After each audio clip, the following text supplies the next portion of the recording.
dudes? It's Gaz, and welcome back to the WARFRAME video. So we're going over Neutron Star Titania today, updated for 2023. I have used this build a lot in the last year since basically we got Arcane shards and all that, and Neutron Star was reworked. And I just want to show you guys what I have going on nowadays with this build, and how you can utilize it to get lots and lots of loot and lots of speedrun relics. But first off, if you enjoy these types of videos, make sure you're subbed to the channel. We do daily Warframe video uploads. Also, check out the live stream channel as well. I'll be doing some Destiny 2 weekly reset tonight, but I always do the weekly resets for Warframe right when those go out, and also stream a lot of Warframe. We opened like 20 Glaive relics yesterday and got some big plats, so come on, stop by. Alright, so if you don't know how this build works, we're basically taking the helmet ability from Nova, called Null Star. We're moving it from Nova, we're putting it on Titania in place of her third or second ability. It doesn't really matter which one you go for, but you want to make sure you keep her first ability and keep her fourth ability no matter what you do. The reason we're using Null Star from Nova is that we have a special augment mod from Nova on here called Neutron Star. This lets you manually detonate the explosive ordnance, I guess I'd call it, these little stars around you. You can push the button again to detonate them and have them become heat-seeking missiles after enemies and basically boxes too. The reason this is great is because this can break boxes. Thermal Sunder does not break boxes, but this will kill enemies a lot faster. So if you are not looking to open up boxes in the mission, use something more like this. And by the way, Equilibrium, I was just testing out that. So just put out Augur Reach in that slot. Yeah, if you want to use Thermal Sunder, use something more like this. But yeah, the focus of the video today will be the Rocket Swarm Neutron Star build for opening up boxes and killing enemies. So the way this works is basically we are going to be jamming as much... Actually, we have a lot of stuff on here. There's not any specific stat, but I'm going to explain every mod for you and so we can go over how this works. So the first mod is Loot Detector. When we're going through these missions, this will mark loot on the map. This ability, Neutron Star, you want to detonate this when you are somewhere nearby loot containers or enemies. It will explode these Neutron Stars. It blows up boxes. You can get things like nav coordinates, argon crystals, whatever's in that box, even mods sometimes. Very good for void farming specifically. Now you can take this to every tile set in the game and just do the same thing. I'll probably we'll do a quick 1 or 2 mission run through at the end of this video. But yeah, the big thing here is to keep this on here and just spam it. You want casting speed, you want range, you want a lot of stuff here. So Loot Detector, this will be your best friend telling you where the loot is on the map. Preparation, this build is meant for speedrunning missions, not for doing level 10,000 endurance. So when you spawn into the mission, with the preparation mod maxed out, you will have entirely maxed out energy. With this build, we have 844 energy. So you have 844 energy when you spawn in. Neutron Star is the entire crux of this build. If you don't have this augment, this ability does not manually detonate. So do not use this ability if you do not have this. If you do not have this augment, go Thermal Sunder instead. We've got Stretch and Augur Reach to increase our range. That's going to make it where we can cover more area with the explosion. But do keep in mind that this explosion only goes through walls for a limited, I believe, 5 meters. So if you want to blow up a box through the wall, you have to basically be right next to it, which is why we are playing Titania we can just basically fly wherever we want to. Razor Wing Blitz will make it whenever you cast an ability while you're in your fourth ability as Titania, you will get increased movement speed, and this does scale with strength. We don't have too much strength, but we get 36% movement speed per cast. Arcane Vitality will help you kill enemies as you are not running Thermal Sunder, and Thermal Sunder does more damage. This will give you double heat procs from abilities, and that does work on this Neutron Star as it does heat damage. Prime Continuity is to make it where your abilities last longer. It also influences the equation of how much drain per second you get from your Razor Wing. So you've got 3.23 energy drain per second. So that's not too terrible. Also, duration of our abilities. The more duration you have, also, the more duration will influence how many orbs you get from this. I don't know why it does that, but yeah, the more orbs you have is influenced by how much duration you have. So with 155% duration, we have 9 orbs. That's enough to kill most stuff. And then we got Umbral Intensify giving us some power strength, getting us over that 100% power strength threshold. Arcanes on this build are Arcane Energize. When we pick up an orb, we will restore energy to ourselves and allies within 15 meters. One of the best arcanes in the game. And the new Arcane Steadfast. I definitely think this arcane is extremely underrated. On ability cast, you have a 20% chance the next 3 abilities will cost 0 energy. This is going to be used in a lot of my upcoming videos, guys. This arcane is underrated for sure. So we put this all together. What do we have? Now, I'm also just going to finish off the last couple things. So we get the Praetos as well, giving us movement speed, not requiring any Incarnons to do this. It's better than all the other melee Incarnons in that way. You can just get this sprint speed and parkour velocities all the time. We've also got Matter Eye Focus School. After Void Dashing twice, with Chain Sling, you are going to be getting increased... Actually, it's called Sling Strength.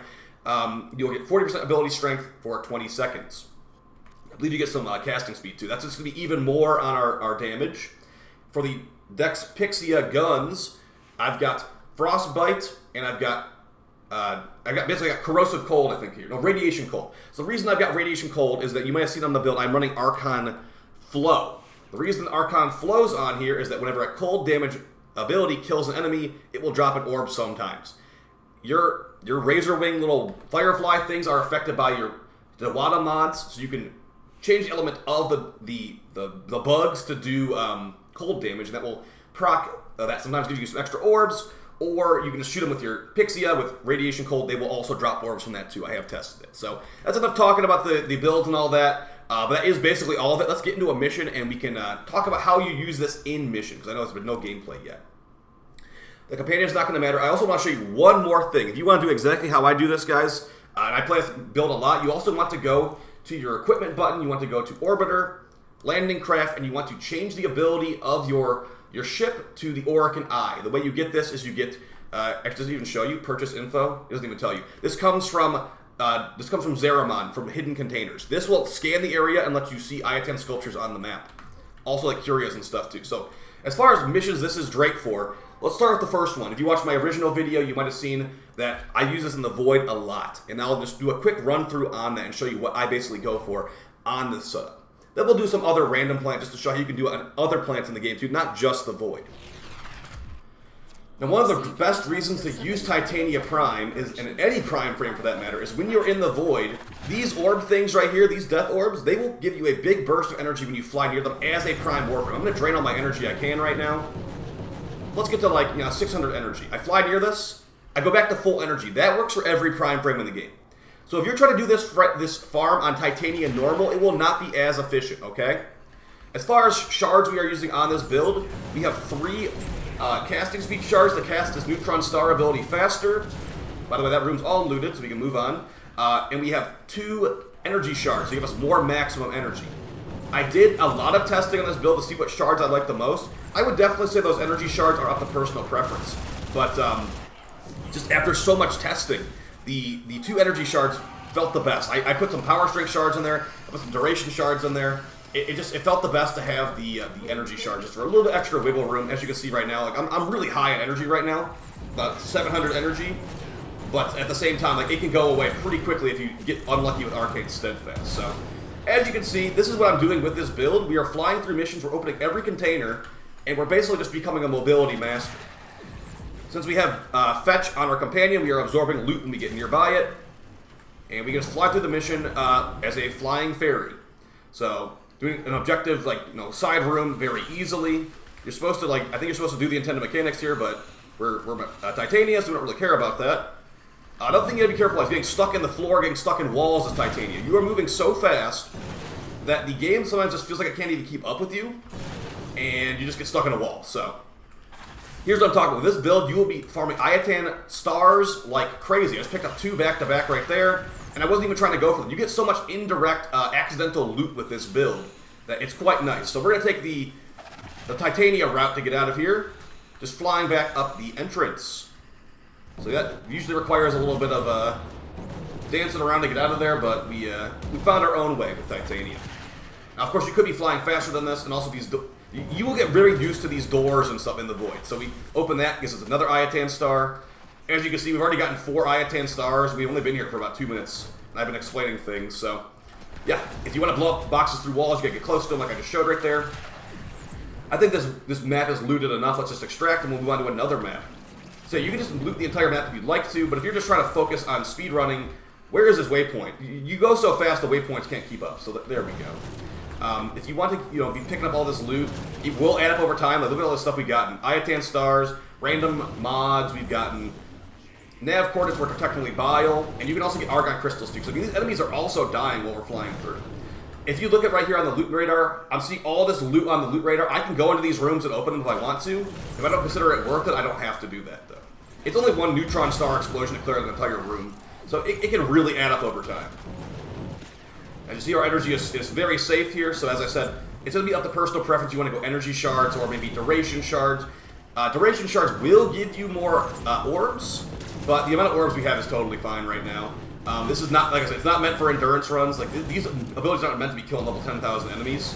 It's meant to be opening these level 10 boxes, or whatever level these boxes are, and just opening up the loot inside. So yeah, very nice there. In about 3 minutes of me explaining stuff, we got a relic, we got 2 rare mods, we got 4 Iatan stars, we got a lot. So we got 30 control modules. I think that's not bio, but yeah, that was pretty good for 3 minutes. And also I was explaining things. So you can do that in a fissure mission as well if you want to. Let's also show some other places you can do this. It's just Syndicate missions. I didn't show the Arcanes ability there. I'm going to show it in this next one. So for your daily Syndicate missions, this is another build you can use. So I'll usually hunt down a easy looking one, so we have an exterminate right here. So it's going to be perfect. I'll load in there, and I'm just going to use the same build. What I will do is I will use the Arcanes ability at a certain point. I'll find a good convergence point of a bunch of, basically where a bunch of the map seems like it would be located at. It will scan a massive area around there and mark all Syndicate medallions. So right here is like a kind of okay place to use the scanner. Preferably you would do it in a more central location, but this is a huge initial spawn room, so I'm going to use the scan right now. So we use the air support charge item. Give it a couple seconds, it will scan the area, and as you can see right there, it found 1 medallion. It was not the best spot to scan for medallions, but now I know that one's over there. I also know that this entire area has no other medallions, so we'll go over and grab that one, and we will move past this room and try to complete the mission as normal. Now, a lot of this will come down to, like, you know, your memory. Do you remember where all these locations are off the top of your head? Because I definitely know a lot of them off the top of my head, but I don't know every little location. That's where Arcanes can be helpful. Also, don't feel like you need to open every little box in the missions. You know, just half the boxes should be enough, I'd say. So yeah, this is the situation here. Now, Arcanes on cooldown for about 4 more minutes, which I said I've scanned at a pretty bad location, but that will just come with time. You knowing where the good spots will be, like the most central locations, to scan the area, because it scans in a big radius around you. And as you see, I have no life this game, so I already know there's a medallion down here. This is one of the spawn locations. This is a build I use a lot, guys. This is a build, it's probably one of my main builds currently. And it's just going to take some getting used to get like the muscle memory down for spamming these abilities. And for knowing where these things are, like, yeah, I know, yeah, I do this a lot, so that might be a medallion right there. I don't think so, though. Let's just go check just to make sure. And it was a box, so there you go. It takes some getting used to. These locations are random. They're not the same every time, but we're just flying through, killing everything, hoping that we find some medallions along the way. These medallions do, you can turn them in for rep, and that will be for Wisp Prime as well. Wisp Prime will be available on the 27th. So get doing this right now. You get a couple more weeks to grind stuff out. I really did pick a terrible spot to scan, and I just want to show you guys how the scan does work. That's from the Parallax landing craft that comes from Zeronaut. So, mission's almost over. I'm taking nice and chill, just checking the little side spots to make sure I get as many medallions as possible. And there will be some enemies that will not die, like on the Axie missions and the Requiem missions. Those Armored Grineer will not die to this. I'd recommend doing Thermal Sunder for those builds, or rather for those missions, as it does more damage. It has some built-in armor strip too.